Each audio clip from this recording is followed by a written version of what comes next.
आज के इस वीडियो में मैं आपसे डिस्कस करूंगा वीएफएस के बारे में। आपसे रिक्वेस्ट है कि आप इस वीडियो को कंप्लीट देखिएगा और सपोर्ट कीजिए। ये मेरे लिए नहीं है, ये आप सभी लोगों के लिए जो सऊदी में रहते हैं। ये मत सोचिए कि आज मुझे वीएफएस का ज़रूरत नहीं है या फिर सऊदी वीज़ा एप्लीकेशन प्रोसेस का ज़रूरत नहीं है। आने वाले दिनों में कभी भी कहीं पे भी आपको या आपके सराउंडिंग को ज़रूरत हो सकता है।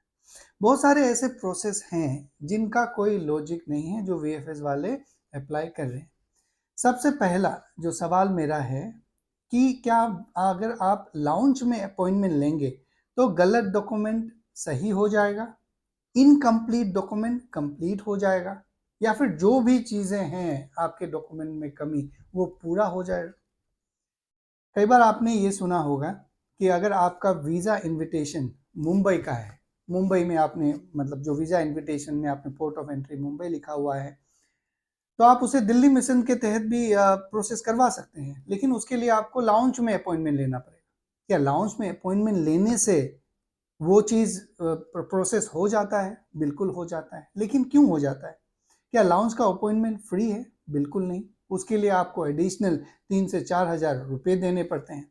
तो ये मिशन का क्या मतलब रहा? जब वीएफएस दिल्ली अगर मुंबई मिशन वाले इनविटेशन को प्रोसेस कर सकता है, वीएफएस कोलकाता मुंबई मिशन वाले इनविटेशन को प्रोसेस कर सकता है लाउंज अपॉइंटमेंट में, तो वो बिना नॉर्मल अपॉइंटमेंट में क्यों नहीं कर सकते? क्या एडिशनल फीस लेके उस चीज़ को चेंज किया जा सकता है?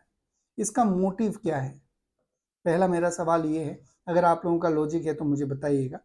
दूसरा, अगर आपके पास में कोई डॉक्यूमेंट इनकम्प्लीट है या कुछ भी है, तो वो आपको एडवाइस करेंगे कि भाई आप लाउंज में अपॉइंटमेंट लीजिए, आपका हम डॉक्यूमेंट प्रोसेस कर लेंगे। लेकिन साथ ही साथ अपने आप को लीगली प्रोटेक्ट करने के लिए आपसे एक डिक्लेरेशन साइन करवाएंगे कि भाई अगर वीज़ा रिजेक्ट होता है, इशू नहीं होता है, तो हम जिम्मेदार नहीं है। एप्लीकेंट क्या करेगा? अपना साइन करके दे देता है।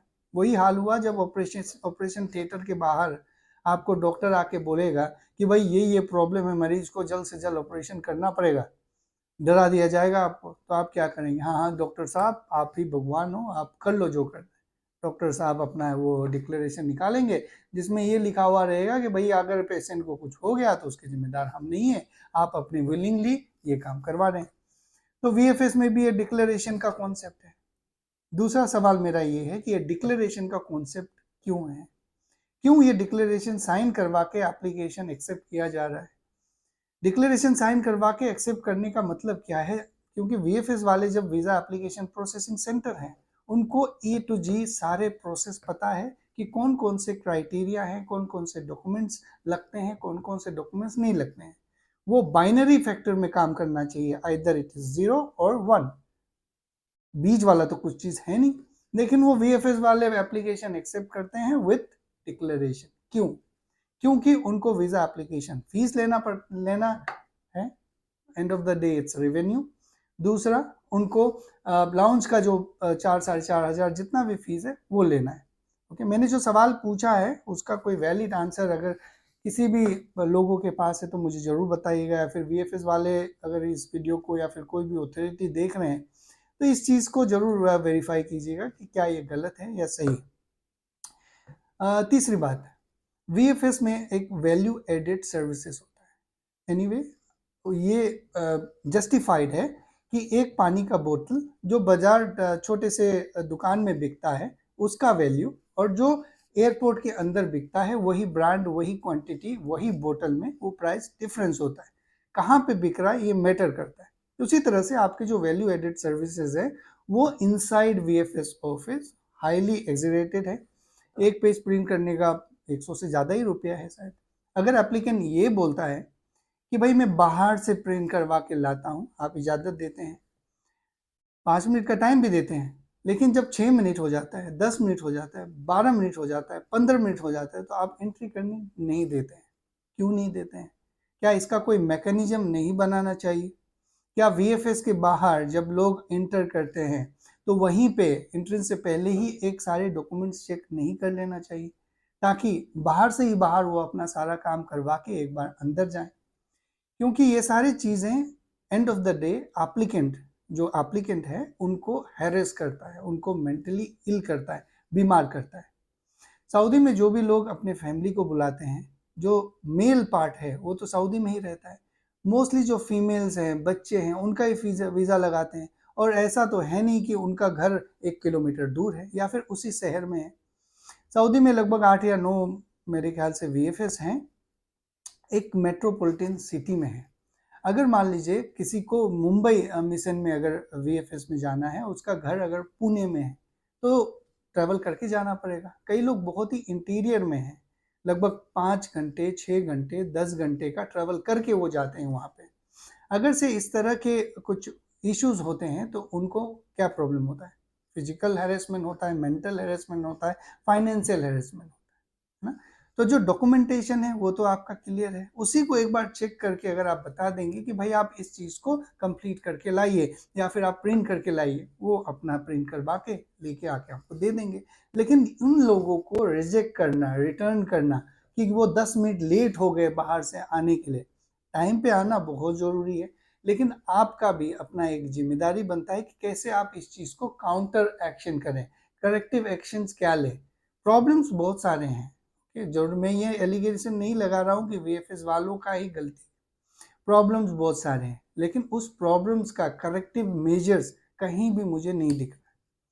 जब वीएफएस का प्रोसेस आया था तो शायद मैं ही था सबसे पहले इस चीज़ को आप लोगों को बताने कि अब वीएफएस में ये चीज़ ट्रांसफ़र होगा, A4 शीट पेपर वाला वीज़ा आएगा। उस समय मैंने एक फ्लो चार्ट डायग्राम बनाया था, एल्गोरिथम बनाया था, जिसमें मैंने ये बताया था कि भाई ये एक एग्जिस्टिंग प्रोसेस है और अब नया प्रोसेस इस तरह से जाएगा और इस नए प्रोसेस में यहाँ यहाँ लूप होल है।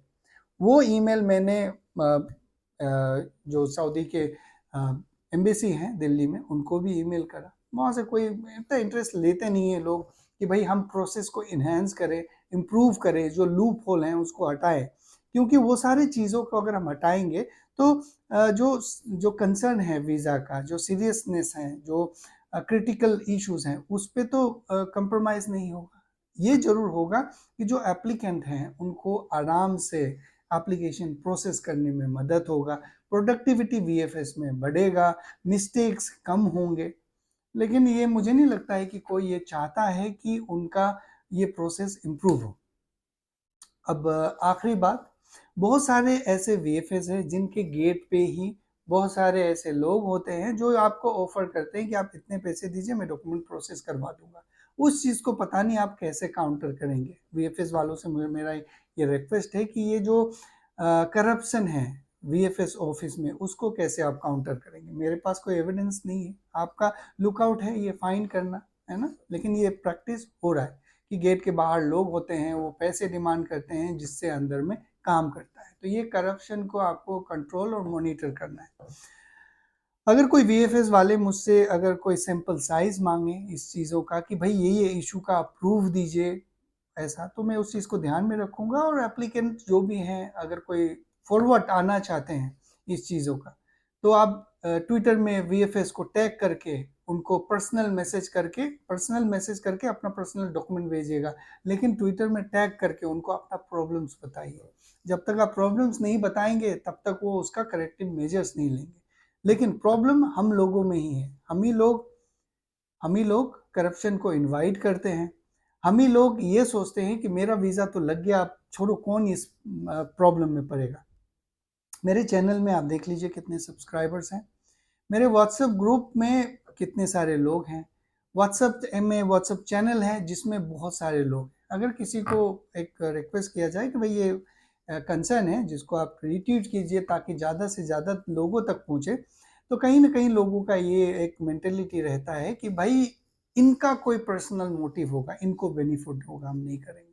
लेकिन हर काम आप पर्सनल मोटिव और पर्सनल बेनिफिट्स के लिए नहीं करते, आप इसलिए करते हैं ताकि जहाँ पे जिन लोगों को आप गाइड करते हैं उनके लिए आपका जो प्रोसेस है वो स्मूथ हो, लूप होल्स फिल हो, जो प्रोडक्टिविटी है वीएफएस ऑफिस में वो मिटिगेट हो, कंट्रोल्ड हो। तो जब तक आप लोग ही अगर जागरूक नहीं होंगे, जो व्यूअर्स हैं, जो एप्लीकेंट्स हैं, तो प्रोसेस कैसे इन्हेंस होगा। हम कंप्लेन करना जानते हैं लेकिन उस कंप्लेन को आगे फॉरवर्ड करने नहीं जानते हैं। कंप्लेन हमारा हमेशा रहता है, ग्रीवेंसेस हमेशा रहता है, लेकिन हमने कभी ये नहीं सोचा कि हमने अपने तरफ से उस प्रॉब्लम को सॉल्व करने के लिए क्या कदम उठाए। तो यही सारी चीज़ें हैं, ये एक लेक्चर के तौर पे आप मत सुनिएगा, इस तरह से सुनिएगा कि आज आपको ज़रूरी नहीं था वीज़ा का, कल ज़रूरी हो सकता है, कल ज़रूरी होगा तो उस समय आप कंप्लेन करेंगे ज़रूर।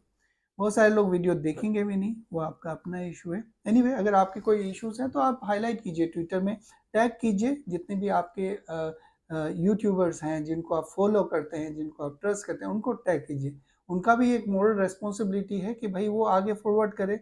सब्सक्राइबर्स क्या होता है, सब्सक्राइबर एक ट्रस्ट फैमिली रहता है जो आपके ऊपर ट्रस्ट करता है, वो आपके इश्यूज को आगे ले जाता है, ना कि बस वीडियो ही बनाता है।